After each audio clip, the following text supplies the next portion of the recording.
Hello, good morning, and welcome to Unacademy IAS, a one stop destination for all the English medium civil services aspirants.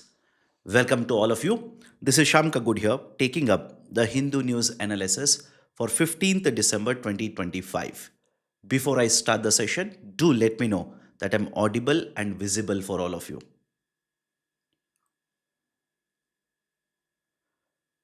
Those present in the session, please give the confirmation. Thanks a lot. Let's start. So, in today's session, I've taken a total of 10 articles. All of them are from Hindu newspaper, Daily edition. In addition to this, there is one more article from Business Line and one picture from Hindustan Times that I'll show in the appropriate discussion. Now, before I start the session, the discussion will be comprehensive. If you're liking the session, do not forget to hit the like button. If you are yet to join the YouTube channel, right, join the channel right now. Now, before I start, a very important announcement. Those who are preparing for the Civil Services 2026, our courses right now are available at a discounted price of 50%. For the first time ever, the Unacademy is offering three parts to this particular program. That is one, 50% discount on all our courses. Whatever is the price displayed on the website, use the code IAS English and you shall receive the discount. In addition to this, you'll also get dual validity. In simple terms, if you purchase the course for 6 months, we will give you 6 additional months free of cost. And in addition to that, Unacademy Assure. Let's say you have purchased our courses, you are not able to clear the exams in this attempt, your next attempt will be on us. So those who are interested in enrolling, check out the details by clicking on the link provided in the description below. Now let me start the discussion. The first important article, editorial section, time to pause. The article discusses two very important aspects. First one, the inflation data for India. And the second aspect that they discuss is what should the Monetary Policy Committee do? What should the MPC do in the upcoming review? Let's go through these particular points one by one. Regarding the inflation, in the last 2 months, what is the inflation rate for India? For the month of October, inflation rate was 0.25%. And for the month of November, the inflation rate is 0.7%. And again, whenever we use the term inflation without mentioning anything, by default, please remember it refers to CPI, Consumer Price Index, CPI. So for 2 consecutive months, inflation rate has been much lower than what is actually mandated under the inflation target as a target for Reserve Bank of India. Under the inflation targeting, I'm using the short form here, IT. IT stands for inflation targeting. Under the inflation targeting, the target that has been given to RBI is 4%. But since the inflation targeting has been introduced from the year 2016, it is for the first time that the retail inflation has been so low, even below 1% for such a longer duration. Yes, there have been time periods when inflation rate has gone beyond 6% also. For example, during pandemic, the retail inflation for consecutive 10 months was more than 6%. But now the retail inflation is trading or is at a lower range that is below 1%. Now, it is very important to understand why the retail inflation is so low. Listen to this very carefully. The retail inflation is so low because of two very important or two dominant factors. One is the weightage that is given for food and beverage. The weightage that is given for food and beverage. In the context of CPI basket, there are multiple items. The goods plus services total 299. Again, I'm talking about headline CPI. So 299 items are there. We measure or we collect the data from different areas. Then we measure what is the change in the price level for the basket of this particular item.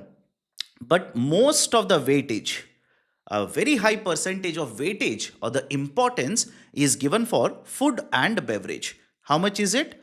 I'm rounding off the number here. Around 46%. Around 46%.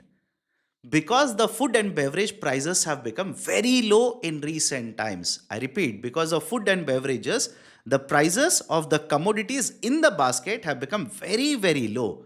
The retail inflation recorded is also very low. But the point to note here is that the changes in the food prices are not permanent in nature. I'll repeat the statement. The changes in the food items is not permanent in nature. It is short lived in India. It is temporary in India. For example, take the price of tomato, take the price of onion, take the price of pulses. These fluctuate a lot. These do not remain constant. These fluctuate a lot. So first very important reason is food and beverages, the items considered under this, the prices have gone down into deflation. In fact, as a result of this, the overall inflation rate for October and November is very less. Is everybody okay with the first factor here? Second very important factor that we need to consider is the base effect. We need to consider is the base effect. What is this idea of a base effect? Listen to me very carefully. A lot of you generally get confused between two terms, base effect and base year. Base year is a reference year. It's a reference point for us. Whereas the base effect refers to what was the impact of the last year, same time period, the basket price on this month's basket price. Let me show it to you. Some of you might be confused. Let me show it to you. You calculate inflation for the month of November 2025. But to calculate for the month of November 2025, you need to find out first what was the price for the same basket for November 2024. It's always the same month of the previous year. It's the same quarter of the previous year. It is the same half of the previous year. Reason being, from one quarter to another quarter, if you take subsequent quarters or subsequent months, consumption changes in India. The consumer behavior changes in India. The production changes in India. That's the reason, same time period of the previous year. Now, what if I say in the month of November 2024, for the basket, the price was very high. The price was very high. And because the price of the basket in November 2024 was already very high, now in the month of November 2025, the prices have increased, but slightly more than what they were in November 2024. Let's say hypothetically. Generally the prices are in the range of 150 rupees. But in the month of November 2024, if the prices are already in the range of 170 rupees, and in November 2025, if the prices increase are very high, but comparatively just small number higher, marginally higher compared to November 2024, then when you calculate inflation, you feel inflation rate for November 2025 is very small. Why? Because the base against which we are comparing, the base that is November 2024, the base was abnormal base. Is everybody able to understand the argument here? So two very important factors why the inflation rate has been very low in the recent times. One is the base effect and the second one is very high weightage given for food and beverages in the CPI basket. Now what is the solution? And this is important, by the way. Reason being, CPI is a very important indicator in terms of policy making. It is used as a nominal anchor. It is used as a nominal anchor. What do you mean by nominal anchor? For the policy making, what is the parameter that we refer to? What is the parameter that we consider very important based on which we change the rates? For the Reserve Bank of India, the nominal anchor is the CPI. For Reserve Bank of India, the nominal anchor is the CPI. So what is the CPI movement? It will have a huge influence over the policy making, whether to increase or decrease the interest rates for the Reserve Bank of India. So solution to all of this is simple. One, the government of India should not be becoming relaxed associated with this news. RBI should not relax because the inflation rate is low. Like I said, the prices of food and beverages fluctuate very fast in India. So suddenly after 2 months, suddenly after 3 months, inflation could again arise or start to increase. First important point. Second important point, the way we are measuring inflation right now, there is a need to change. There is a need to change. Reason being, the base year for the calculation of CPI right now is 2012. The base year for CPI is 2012. The government has already announced that they'll be changing the base year to 2024, but that is going to happen next year, February 2026. Please make a note of this because I'm pretty sure most of you are writing exams in 2026 and 2027. So this is another very important piece of information. And not just this, we also need to change the weightage that is given to the commodities or the items in the basket. We need to change the weightages.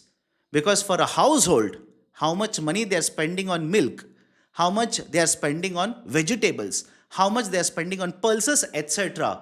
That number has changed between 2011-12 to 23 and 24. So we need to adjust even the weightages which are given to the commodities or the items under the CPI basket. All of this will be done in the upcoming CPI announcement. But in addition to this, please remember one more term. The Reserve Bank of India governor, RBI governor, in the recent monetary policy review, gave this particular statement that Indian economy is in a Goldilocks zone. How many of you have heard of this or come across this particular term? RBI governor in the recently concluded monetary policy review for the month of December 2025 announced that Indian economy is in a Goldilocks zone. Why? What is the reason? He mentioned the term Goldilocks zone, essentially referring to inflation rate in India as well as GDP growth in India or for Indian economy. The inflation rate for India, according to the RBI estimates, will be 2.2% again for the financial year. I repeat, for the financial year. I'm not talking about October, November, for the full financial year. 2.2%. And the average growth rate for the first half of the financial year is 8%. GDP growth rate is around 8%. So inflation neither too high nor too low. GDP very good for Indian economy. That is, a growth rate is conducive. It is good for the Indian economy. 8% is a good growth rate. So generally the concern is whenever you achieve a higher GDP growth rate, there is always a concern along with higher GDP growth rate, you also might end up having higher inflation rate. The argument is higher GDP means higher production, higher jobs, higher salaries, higher demand for goods and services. That is expected to stroke or that is expected to add to inflationary trends in the market. But in case of India, looking at the GDP growth rate, which is 8%, very good for us, and the 2.2% estimated inflation rate, the RBI governor simply said the economy is in a very good position. It is in a balanced position. That is, the inflation is neither too high nor too low. Good amount of inflation is there in the economy, which is a satisfactory for us. And that's the reason they use the term Goldilocks zone. Goldilocks zone, essentially you will come across the terminology in geography lectures. Geography lectures, whether your planet is too closer to the sun or too farther from the sun. Right? So, right balance, that is also applicable in the context of economy, Goldilocks zone. So, these are certain important concepts I wanted to discuss from the first article. Everybody is okay? Please do let me know. So finally, what should be the way forward? Way forward is simple. RBI should wait for the budget announcement. RBI should wait for the new CPI, the basket announcement, and then understand, analyze what is the impact of the budget on the demand, on the investment, what is the new measure of CPI, and to what extent the recent repo rate cut. Recently, RBI has cut repo rate by 25 basis points. So what is the impact of the recent rate cut on the demand and growth of the economy? Based on all the three factors, later in the next monetary policy review, RBI should take a call. These are certain very important points which are given in the article here. Now, based on this, please take up an assignment question. Rebasing the CPI is a statistical exercise with macroeconomic consequences. Rebasing the CPI is a statistical exercise with macroeconomic consequences. Elaborate the statement, 250 words, a 15-marker question. 15-marker question. Important considering what is happening in the current affairs. Please take it up. Now, I want you to solve the question and tell me what is the answer to this particular MCQ. Consider the following statements regarding CPI. RBI under the inflation targeting uses the CPI as a nominal anchor. The CPI basket has highest weightage for food and beverages. CPI is measured by collecting the data of all the goods and services produced in India. How many of the statements are true? Do let me know in the answer or the chat section here. B. Okay. So RBI under inflation targeting uses the CPI as a nominal anchor. Absolutely true. CPI basket has the highest weightage for food and beverages. Yes, that is also true. CPI is measured by collecting the data of all the goods and services produced in India. The user 7007 PK, my dear, CPI basket uses services as well. Please remember, WPI doesn't use services, CPI use services. But this statement is incorrect. Why? Does it take the data of all the goods and services produced? All the goods and services? No. The basket for CPI is 299. The basket, it is 299 items, both goods as well as services. But let me ask you one question. Which is the most efficient indicator for inflation which considers all the goods and services produced? I'll repeat the question. Which is the most efficient indicator of inflation which considers all the goods and services produced? By the way, the answer to this question will be option B, only 2. What is the answer to my question? Do let me know in the chat section. And those who are watching the recorded lecture, do let me know in the comment section. Now, before I go to the next article, another very important announcement. Today, tomorrow and day after, 15th, 16th and 17th, Chetan Sir is taking sessions on the Platinum platform. Those who are interested, please do check out the classes. Today he will be discussing the IR syllabus, resources, the strategy, etc. Tomorrow and day after, he'll be discussing India-Pakistan, India-Afghanistan relations. The link for the registration for those sessions is given in the description. And another very important point, those who are preparing for 2026 prelims, banking is a very important chapter for you. Tomorrow, live from 6 p.m. Tomorrow, live from 6 p.m., I'll be taking a marathon session.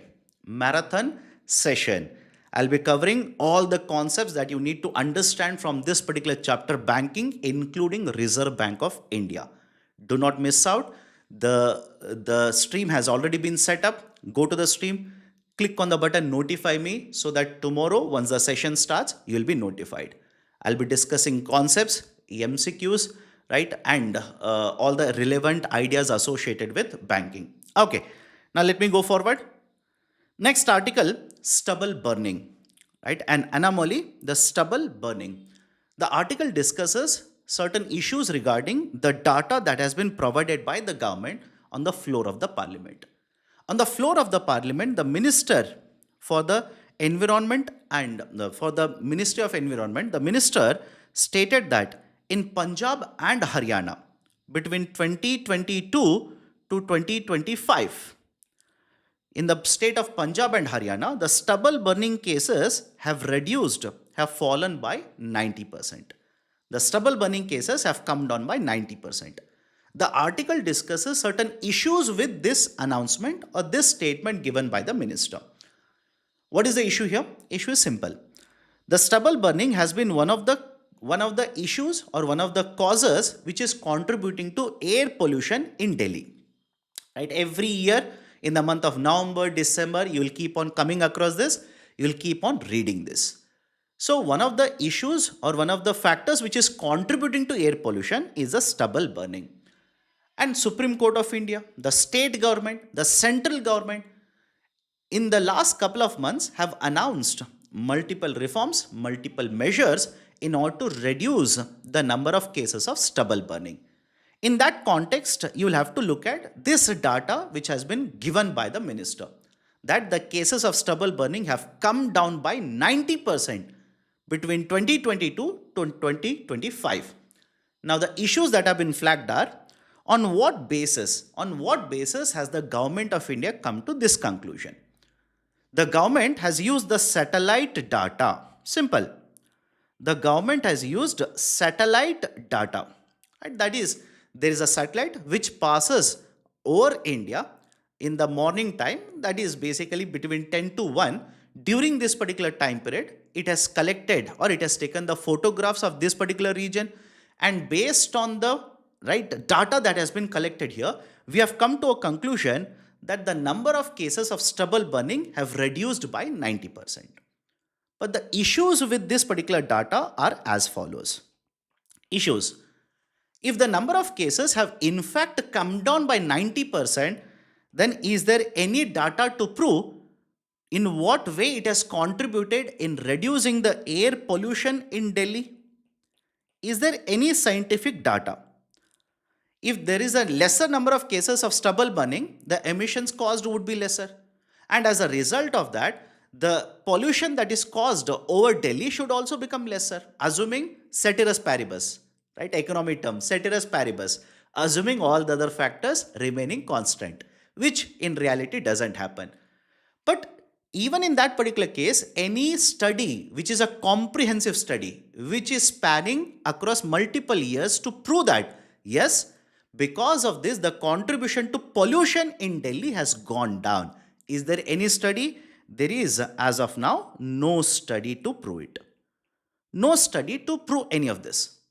Second very important issue is that you say the stubble burning cases in the two states have gone down. But various reports also have shown that people burning the stubble, they are not burning this during the daytime now. They have started burning the stubble during the evening. Is my statement clear to all of you? Many of the farmers who want to clear the farm, who want to basically shift to the next cycle of cultivation, they are not burning the stubble during the daytime. They are burning the stubble during evening times. Right? Now this particular satellite which hovers over India, which passes India, that is geosynchronous satellites, polar satellites, they are there during the morning times, but the burning of the stubble is happening in the evening times, which means these cases of burning of the stubble in the evening are not recorded by the government. These are not recorded by the government. That's the second issue. Third issue, according to one more survey which was conducted, one more study which was conducted using different set of data from different satellite, the area which is covered under the stubble burning has come down, but not by huge number, but by 30%. I'll repeat the statement, right? Repeat the statement. The area covered under the stubble burning has reduced by 30%, not as claimed 90% the number of cases. Right? So these are some of the concerns which have been raised in the article. Now, right, in addition to this, I want to give you one more point of information.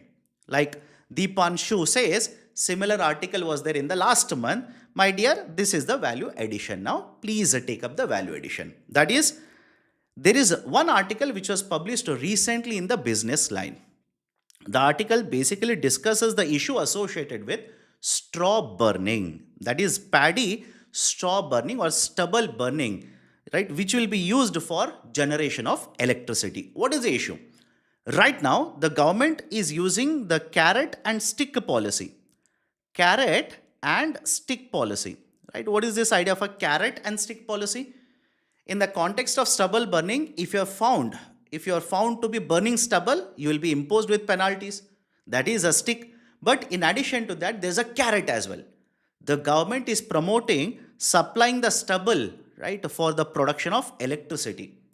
The government is basically providing incentives, subsidies for you to purchase different types of equipments, for example, combined harvesters.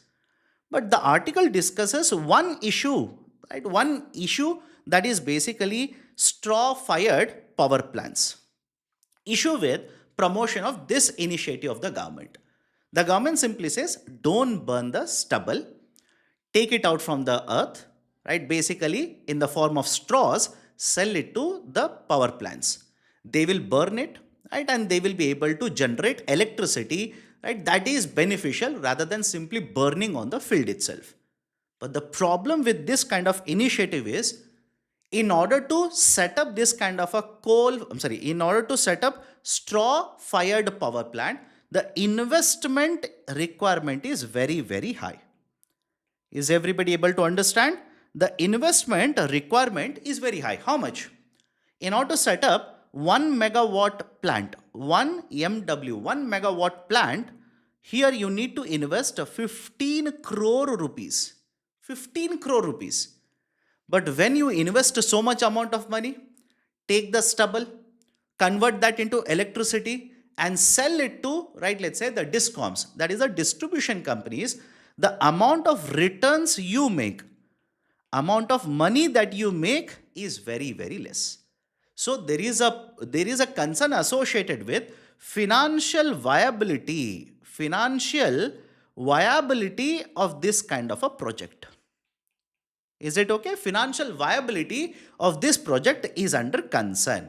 So this is one value addition point in addition to whatever you know in the context of stubble burning that you have read, you have heard in the last 2 months. Done? Now let me go forward. Please solve the MCQ. Please solve the MCQ and tell me the answer very quickly. Which of the following are emitted because of fuel combustion? Fuel combustion. That's straightforward question. Simple if you know the basics. Nitrogen oxides, carbon monoxide and sulfur dioxide. Which of these are basically the emission or the outcomes of emission? Please do let me know. Most of you have given the correct answer. All of you have given the correct answer. Okay. Now I'll have to change the answer. Not all of you, most of you. Karan says option B. MVD says option B. No, my dear. Nitrogen oxides, carbon monoxide as well as sulfur dioxide. All of them are part of emissions caused because of combustion of fuel. If you are having doubt, please go through this particular picture. Like I said earlier, this is a picture from today's Hindustan Times where it has talked about what is the problem with, right, let's say long-term exposure. I repeat, long-term exposure of pollution in Delhi. They have listed out all the, right, let's say the emissions and what are the possible outcomes if you have long-term exposure. For example, please have a look at this. Right, suspended particulate matter, PM2.5, PM10, even now PM1 is being discussed. Nitrogen oxide, carbon monoxide, sulfur dioxide, ozone, that is O3. What are the organs which are affected? All of this is provided in a pictorial form. All you need to do is download the PPT and use it for revision purposes. Done? Okay, let me go forward now. Next article. Everybody is okay with the discussion of first 2 articles? Please do let me know. Third article, courts must protect and not regulate free speech. Right? Courts must protect and not regulate free speech.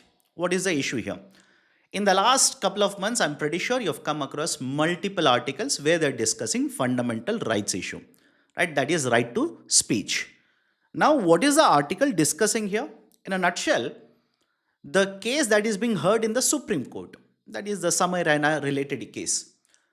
The writers basically argue that Supreme Court of India has gone beyond what is permissible in the Constitution.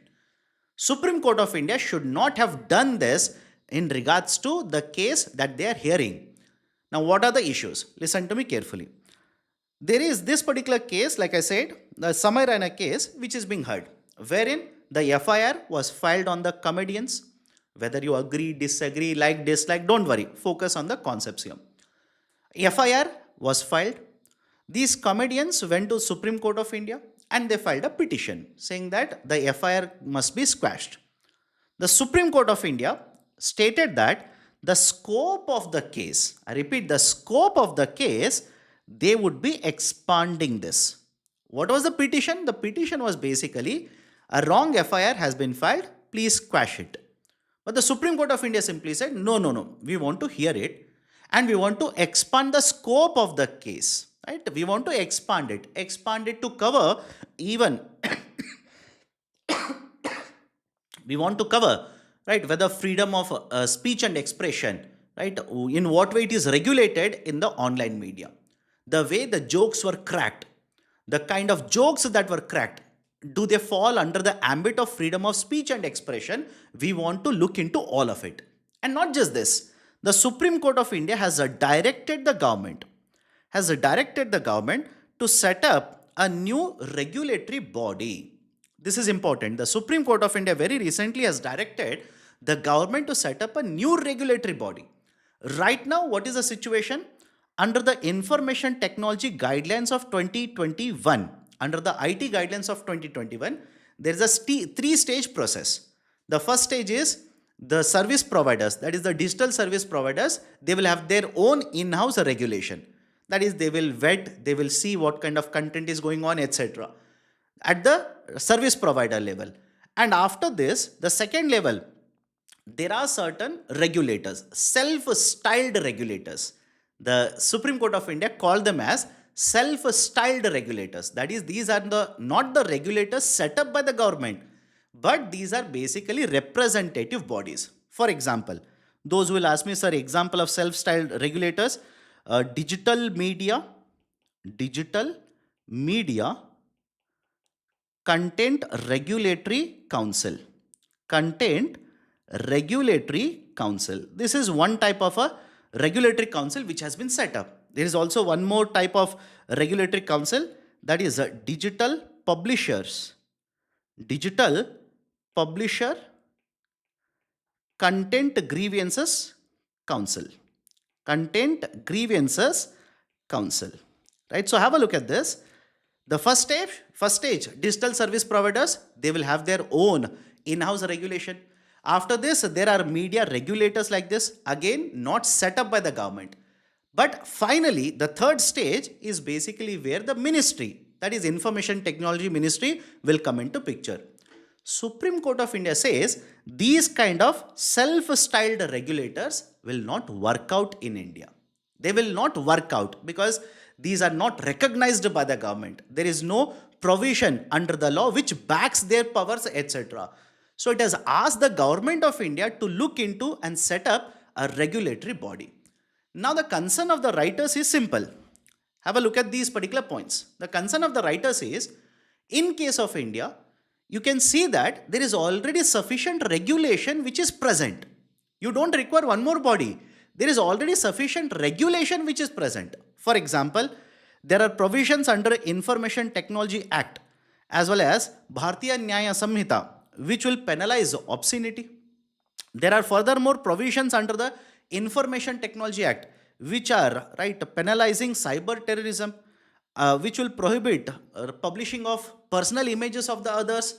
Not just this, there are also many more provisions under the Information Technology Guidelines, the IT Guidelines of 2021, specifically under the Clause 2 of IT Guidelines, which mandate that whenever any media is published, the publisher has to have a thought about it. That is, their media or that the information they are putting out, is it going to cause any kind of a harm to certain religious practices that are followed or not? So the argument of the writers is, it is not required. The Supreme Court of India doesn't need to ask the government of India to set up one more regulatory body, because right now there are sufficient checks and balances which are present in the rules, guidelines which have been announced by the government. In addition to this, if the Supreme Court of India does this, don't you think it is entering into another domain, that is making of laws? The laws which have to be done are to be done by the government. The regulations are to be done by the government. It is not the role of the Supreme Court of India to make laws. It is the role of the Parliament. So, Parliament which has already implemented IT Act, BNS, the IT guidelines, etc. There are provisions. If they want to make the changes, let the Parliament make the changes. And not to forget, the Supreme Court of India is considered as the final arbiter of fundamental rights. It is considered as the authority, the final authority to decide on whether there is any transgression over the fundamental rights of the individuals. Now, if the Supreme Court of India itself is getting involved in making of the laws, don't you think this is basically a situation wherein it is the arbiter, but it is itself making the laws now? So these are some of the criticisms or some of the concerns which have been raised by the writers in the context of the recent case or the recent hearings that are happening in the context of the freedom of speech associated with the COVID issues. Everybody is okay with the discussion? In addition to this, the article also has listed out certain other countries' regulations or the laws which have been implemented in other countries. For example, European Union, there is a DSA, Digital Services Act, which has come into force from 2023. There is a Network Enforcement Act in Germany. In, let's say Australia, this was there in yesterday's newspaper as well. Online Safety Act. In United Kingdom, there is a Online Safety Act 2023. So other countries, that is specifically larger democracies, have implemented the laws. In the law, there are provisions where the government can direct the publisher. They can direct somebody who has put a content which is obscene, which is hurting the sentiments, to be taken down. So the argument of the writers is, let's follow these kind of systems rather than Supreme Court asking the government. Government, though having guidelines, will bring in a regulatory body. And what if this regulatory body will, rather than regulating, will gag the content, will prohibit the publishing of the content altogether? So that might actually lead to, basically having a negative impact on freedom of speech and expression. So these are certain points which are discussed in the article. Let me go forward. Next important article. The European Union has fined $140 million, on the company X, former Twitter, the company X.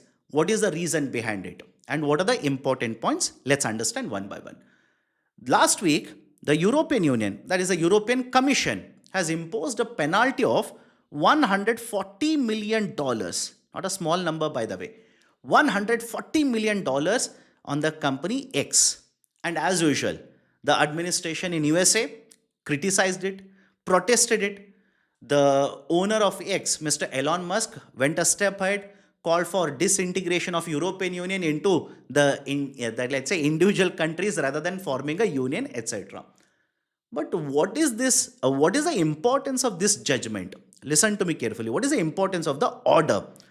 The order has a very high importance because, point number one, this shows that the Digital Services Act, DSA, Digital Services Act 2023, is being used for the first time by the European Commission to target a large tech company, a very big tech company. They're targeting, in the sense, again, there are violations.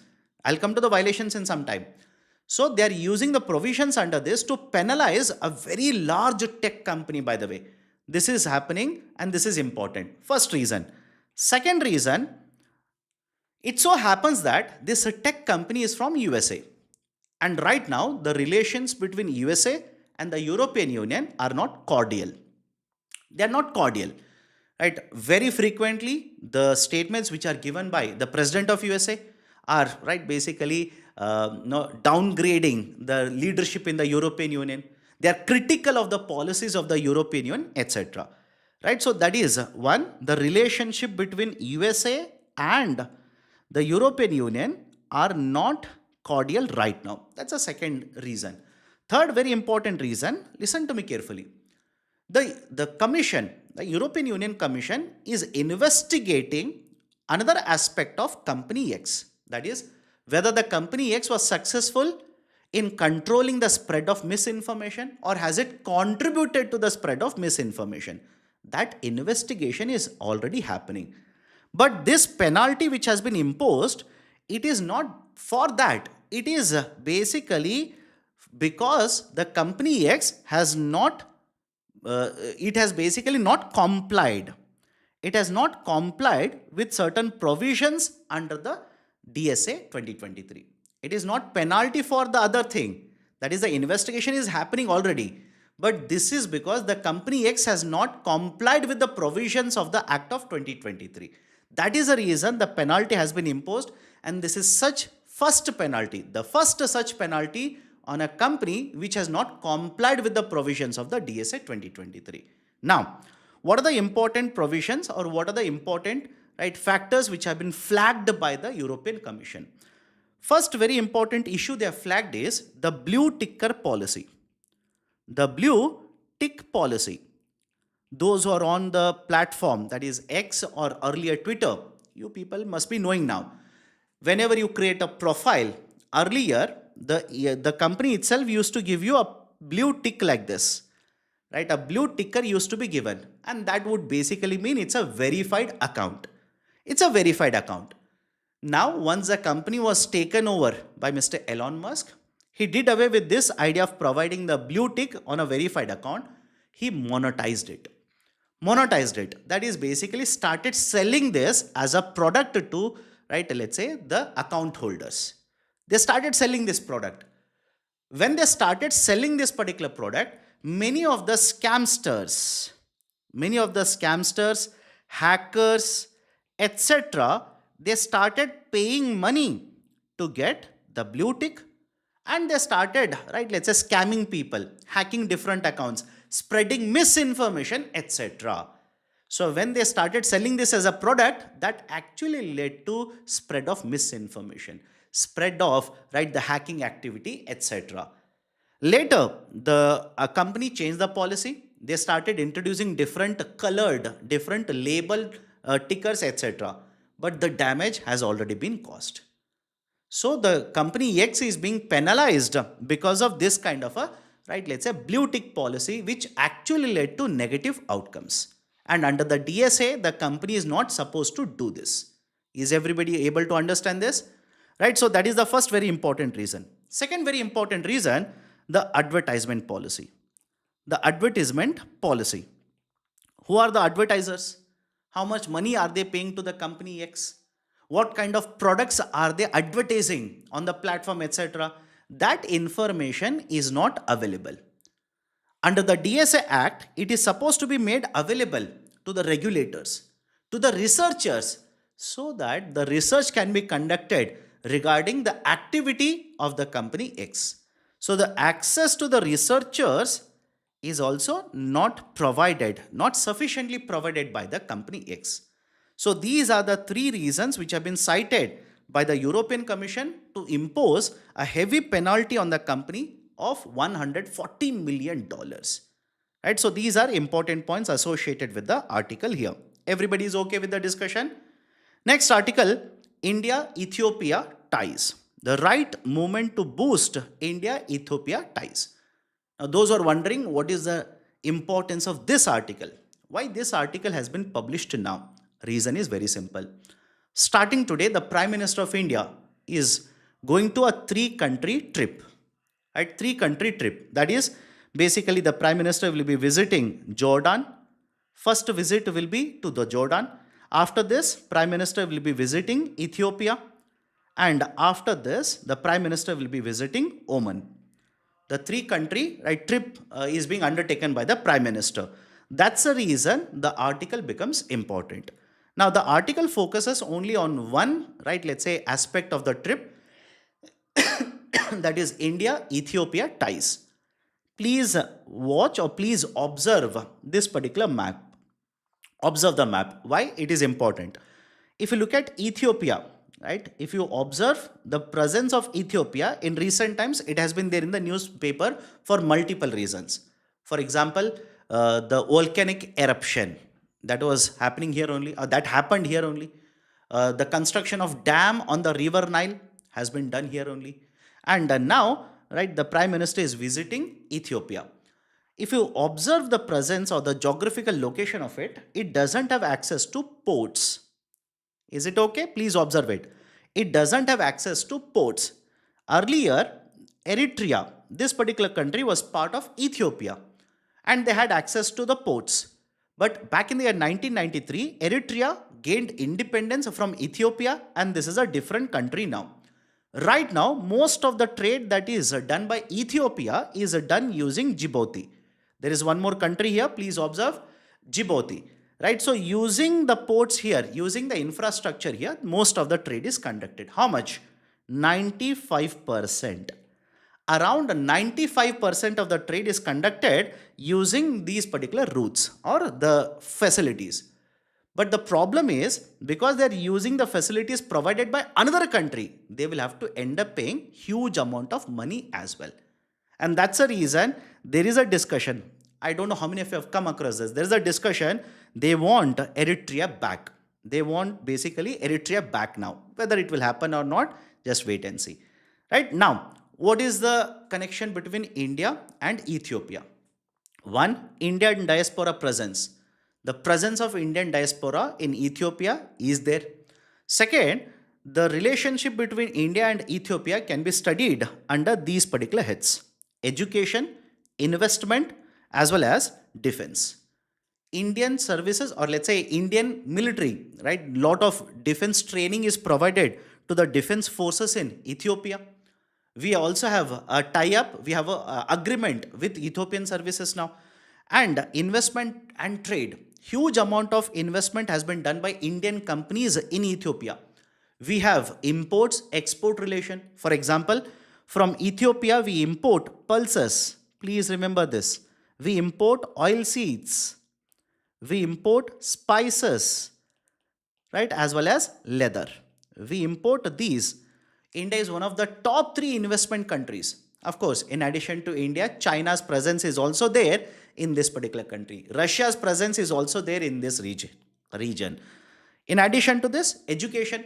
India has implemented multiple schemes in order to provide education to the citizens or the people living in Africa.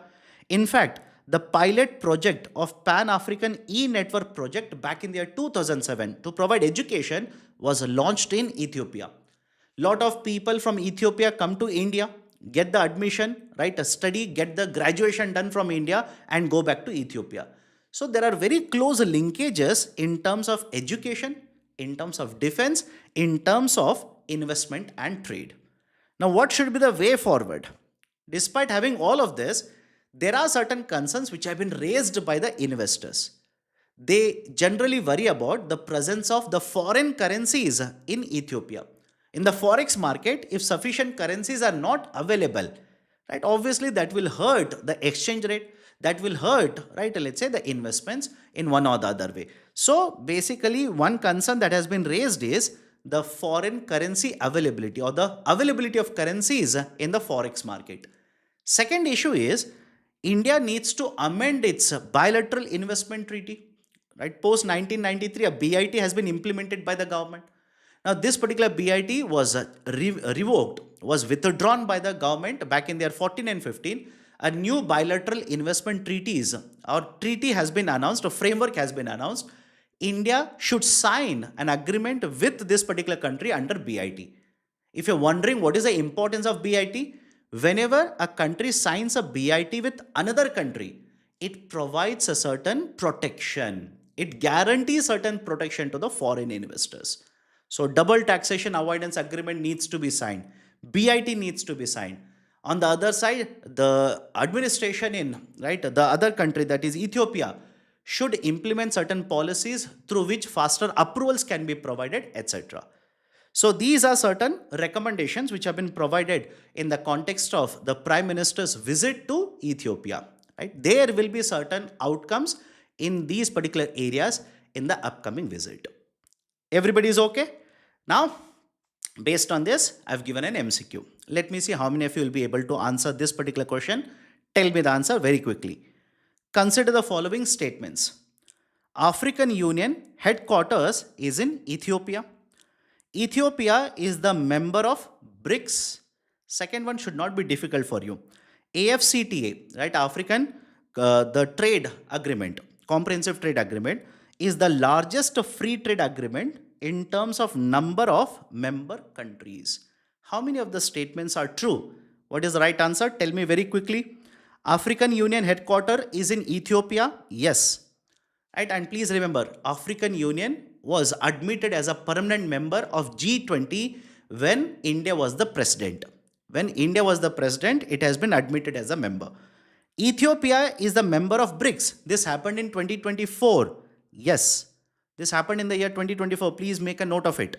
AFCTA is the largest free trade agreement in terms of number of member countries. Number of member countries. In the African Union, there are 55 countries. Out of 55, 54 countries have come together to form the trade agreement, AFCTA. This is by far the largest trade agreement in terms of number of member countries. So third statement is also true. And those who are wondering, sir, you said 55 countries are there.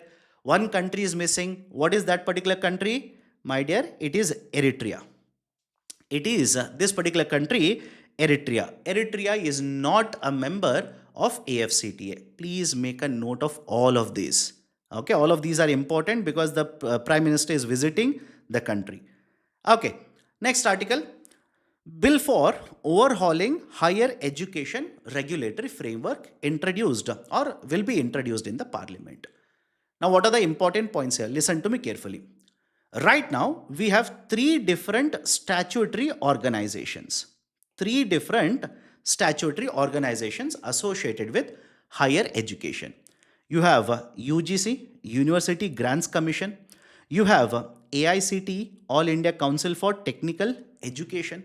You also have National Council for Teachers Education, NCT. All these three are statutory organizations, meaning an act was introduced or the bill was introduced, it became an act. Under the provisions of the act, these three authorities have been set up.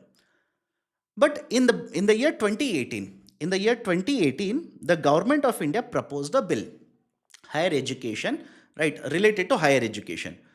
So the bill was proposed. The bill was basically introduced in order to change the regulation in the higher education system. Like I said, there are three, right, let's say statutory organization, and all of them are associated with higher education only. For example, one of them is associated with engineering. One of them is associated with the B.Ed, D.Ed courses, again for teachers.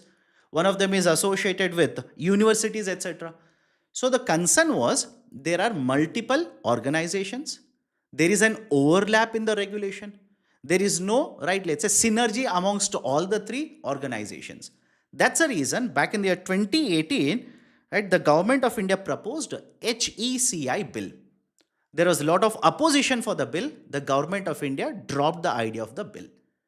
Then there was National Education Policy 2020, NEP 2020. Under the National Education Policy 2020, it recommended that we should have only one regulatory authority for higher education. Now, following this particular recommendation, Government of India has proposed Viksit Bharat Shiksha Adhisthan. Is everybody okay? Please memorize all of it. Viksit Bharat Shiksha Adhisthan, VBSA. It's a bill. It will be introduced very soon in the Parliament. Under this, three authorities have been proposed.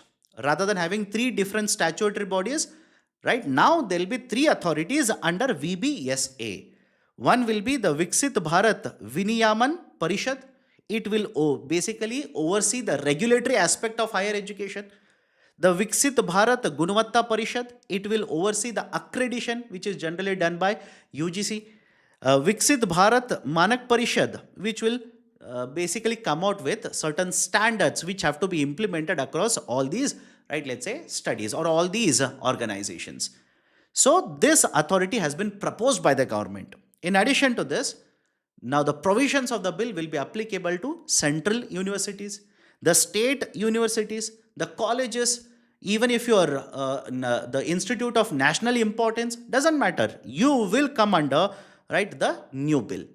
But the provisions of the bill will not be applicable for many of the other professional programs such as medicine, dentistry, law, pharmacology, nursing, etc. For that, there will be a different set of regulation. So this is the proposal announced by the government. Please make a note of this. Again, when I say make a note of this, you don't have to write it down. All you need to do is download the PPT, use it for revision purposes. Okay. Now quickly solve the question and tell me what is the answer. Solve the question and tell me what is the answer. NEP 2020 has recommended a single regulator for higher education. AICTE, UGC and NCTE are all statutory bodies. Please don't make a mistake here also. As I'm saying, don't make a mistake here. Some of you are making a mistake. NEP 2020 has recommended a single regulatory body. Yes. AICTE, UGC, NCTE are all statutory bodies. Yes. AICTE was set up under AICTE Act of 1987. UGC was set up under the UGC Act of 1956. The NCT was set up under the NCT Act of 1993. All the three are statutory bodies. Some of you are making a mistake. Please take care. Both the statements are true. Right option will be option C. Okay. Next, the President of India has rejected mercy plea petition of man convicted of rape. Right? Now, listen to me very carefully. The whole article is not relevant. It's not important for you. Only the first part of the article, only the first paragraph of the article is important. Right? What it states? The President of India has rejected the mercy plea petition. But that petition has been rejected. Right? And second paragraph simply says this is third such mercy plea petition which has been rejected by the President. Now, what is the basic idea? Right? Whenever a person who is convicted, who has been, who has been punished by the law, right? Initially at the lower court, then at the district court, then they will go to the Supreme Court. All the petitions have been exhausted. Now, in that particular case, the mercy petition, in case the person is, basically convicted of the offense and, has been given, the death, the punishment of death by law. So if the Supreme Court of India has upheld the punishment, now the final leeway, final option that is left out for this particular person, the convicted person, is to write a mercy petition. Until now, I'm talking about this for a very simple reason. There is a connection to the BNSS. There is a connection to the BNSS. So please make a note of this. Until now, until the BNSS, that is Bharatiya Nagrik Suraksha Sanhita. Bharatiya Nagrik Suraksha Sanhita. So until this particular law was implemented by the government of India, there have been multiple judgments of the Supreme Court of India raising concerns regarding the process of, discarding or rejecting the petitions, or basically not giving any kind of pardons. In multiple cases, there was no time frame mentioned, there was no methodology that was mentioned, there was no step-by-step process that was provided under the law. It has been seen that the petitions have been lying with different authorities for multiple, or long time period. And the Supreme Court of India has been stating that the process is very cumbersome. The process itself is becoming a punishment. So finally, under the BNSS, the government of India has introduced a particular section. Please remember this particular section. Section 472. Section 472 under the BNSS now has given what should be the procedure followed. What should be the timelines, that is supposed to be followed in case of, any kind of a mercy petition which is being filed. For example, under this, the procedure simply says, once the final order has been issued, that is, let's say petition has been filed, final petition in the Supreme Court, and the Supreme Court has rejected your petition. In such case, within certain time frame, that is in the next 30 days, either the convict or the relative, they will have to file a petition with the governor. Then, if the governor rejects this, in the next 60 days, it should be given to the president, right? Then what should be the time frame, right? That should be followed by the Ministry of Home Affairs to look into all of this, etc. So please remember, the time frame as well as the process that is supposed to be followed has been codified. I repeat, has been codified under section 472 of Bharatiya Nagarik Suraksha Samhita. Right, this is important. Okay. Apart from this, nothing else is relevant in the article. Now, quickly give me the answer to this question. Please tell me the answer to this particular question. Articles have been provided on one side, that is in second column. Third column, these are related to what? What is the answer? How many of the pairs are correctly matched? How many of the pairs are correctly matched? Article 72, Article 161 and Article 61.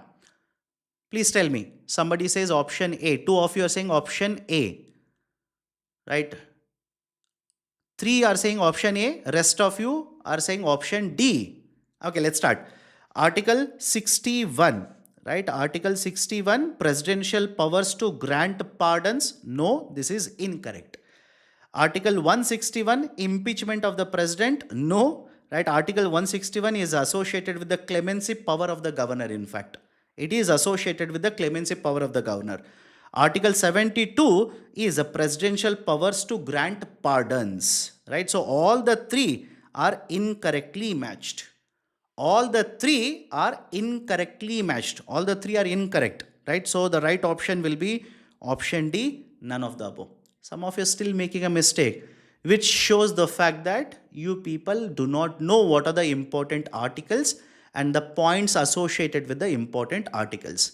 Please make a note of all of them. Okay, next article, Indian Navy to commission second MH-60R helicopter squadron in Goa. Just factual information. The first squadron was inducted in the last year, that is 2024. And this is the second squadron, that is Indian Navy will be commissioning its second squadron of helicopters. And these are, right, basically the helicopters which are manufactured by an American company, imported into India. This will add to the tactical power of Indian Navy, right, in basically taking care of the security, defense, right. Basically in that particular context, the MH-60R, right, induction into the Navy is important. It will be used in both conventional as well as asymmetric threats. It will be, right, basically like I said earlier, the second such induction, it will strengthen India's blue water capabilities. All these are technical terms. Just remember the points. Nothing more than that. Okay. Last article or last but one, Nauradehi Tiger Reserve. It is there in the newspaper simply for one reason. The Chief Minister of Madhya Pradesh has made an announcement that the cabinet of the state government has approved a proposal wherein certain cheetahs will be shifted, located to this particular tiger reserve, Nauradehi Tiger Reserve. It is also known with another name, Virangana Durgavati Tiger Reserve. Virangana Durgavati Tiger Reserve. Please remember the name, can be asked in the prelims examination. So cheetahs now in Madhya Pradesh will be there in 3 reserves. One is the Kuno National Park and the second one is Gandhi Sagar Tiger Reserve, again within the Madhya Pradesh only, and the third one will be Virangana Durgavati Tiger Reserve. Right, this will be the third home or the third tiger reserve, third area where the cheetahs will be located. Right, so these are the 3 areas. Please make a note of this. Can be questioned in the prelims examination. And finally, just an update. The Ukraine, the government of Ukraine has made an announcement now. Right, that is the president of Ukraine has made an announcement stating that the Ukraine government might basically relinquish or give up on the idea of becoming a NATO member. If you remember, one of the reasons why Russia attacked Ukraine, one of the reasons, there are multiple reasons, one of the main reason was Ukraine trying to become a NATO member. Right? It was trying to become a NATO member, and obviously they wanted to have a protection from the allies within the NATO, because I'm pretty sure you've come across this multiple times now. Article 5. Article 5. Under Article 5, certain protection is provided. That is, the member countries guarantee that if you are attacked, they will come, right? They will support you. That is Article 5. So, one of the reasons why Ukraine wanted to become a member of NATO is because of Article 5. One of the primary reasons why Russia attacked Ukraine was because they are trying to become a member of NATO. Now, the president of Russia has announced that they are giving up on this idea of becoming a NATO member, but provided the member countries, that is the European countries as well as USA, provide certain security guarantees. Provide certain security guarantees. What kind of security guarantees will be provided by these member countries? Let's wait and see. Right, but this is just an update associated with what has been happening in the last, right, let's say 2 to 3 months associated with the peace plan in Ukraine. Done? Right, so these are the articles as well as the concepts I wanted to discuss with you people in today's session. If you have liked the session, hit the like button. If you're yet to join our YouTube channel, kindly do it right now. So that's it from my side in today's session.